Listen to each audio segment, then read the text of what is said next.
Good evening, campers. This is me, Kieran, and welcome to KDBooks, a place where we take literature very seriously.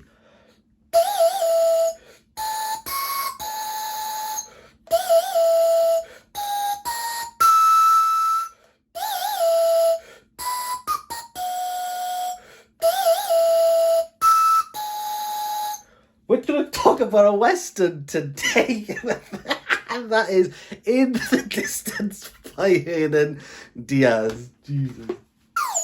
This is the debut novel by Hernan Diaz, a debut that really rocked the boat. I was a finalist for the Pulitzer Prize in 2018. Diaz talks about this book as wanting to take the Western in a new direction, and I'd really call this an anti-Western to some degree. We have a understanding of what the Western is, especially the spaghetti Western. Think of John Wayne, Clint Eastwood, those films, and even the reincarnations. Actually, come to think about it, we have a bit of a Western renaissance happening. There's definitely something captivated about the genre. Think of Tarantino's work, The Hateful Eight and Django Unchained, which definitely draws from, if you stick to the medium of film, the Coen brothers, I would say, are pushing the genre of Western. Fargo could be seen as a Western, and even, well, the reimagining of Cormac McCarthy's No Country for Old Men is trying to invigorate the story of the Western to a modern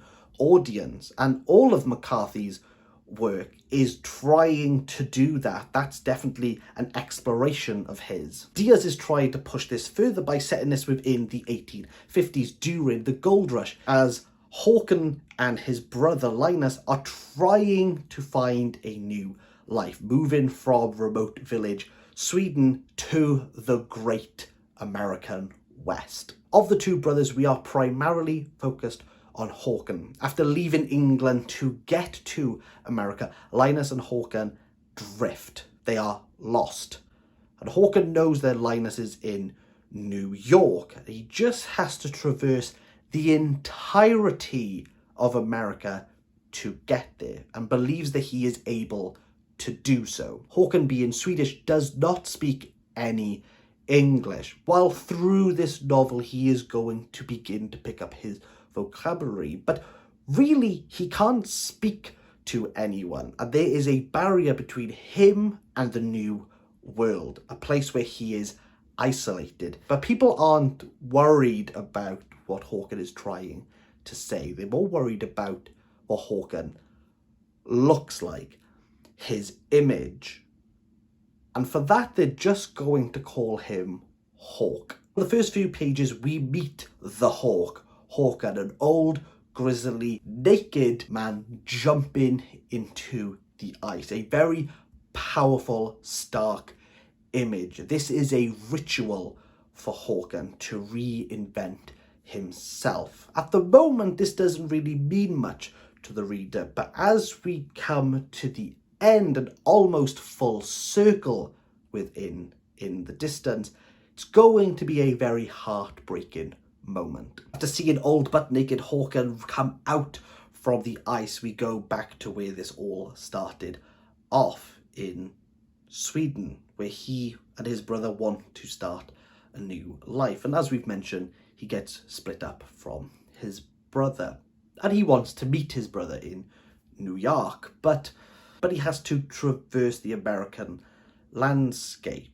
And remember, Håkon doesn't know anything about this country, doesn't really know what he's going to encounter, who he is going to encounter, or where really he's even going, apart from East. Here we'll meet a variety of characters who all want to use Håkon in some way. Håkon, despite his rugged look, despite the fact that he is almost giant-esque in stature and strength, what people see in him is not who he actually is. Akin to Lenny in Of Mice and Men, Håkon knows what he wants, he knows what to do. He is sound of mind, but without being able to articulate and express himself, he's solely reliant on his image to get him to and fro. Håkon, despite the stereotype that he is given, is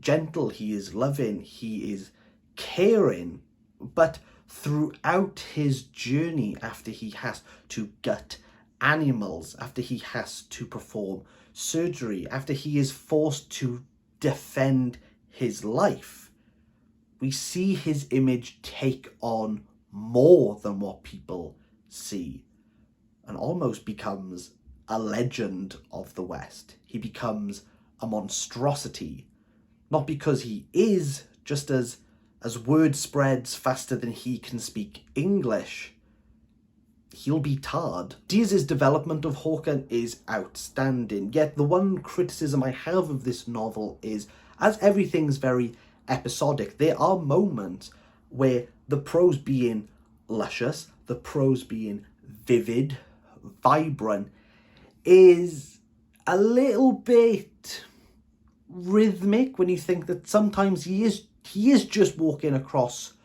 a field. He is just walking alongside a horse. And that's all that's going to happen within that chapter. It's a little bit waning. I wanted to shake Diaz by the shoulders going, I get it, he's by a mountain and he doesn't know what the mountain is. I'm 70% of the way through this.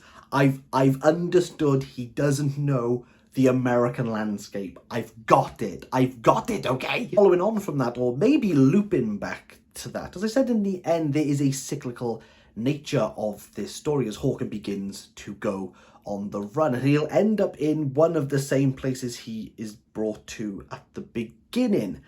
And really, has he fared any better? Has he lived the American dream? Well, not really, but he has made a name for himself. He is greater than the man he once was.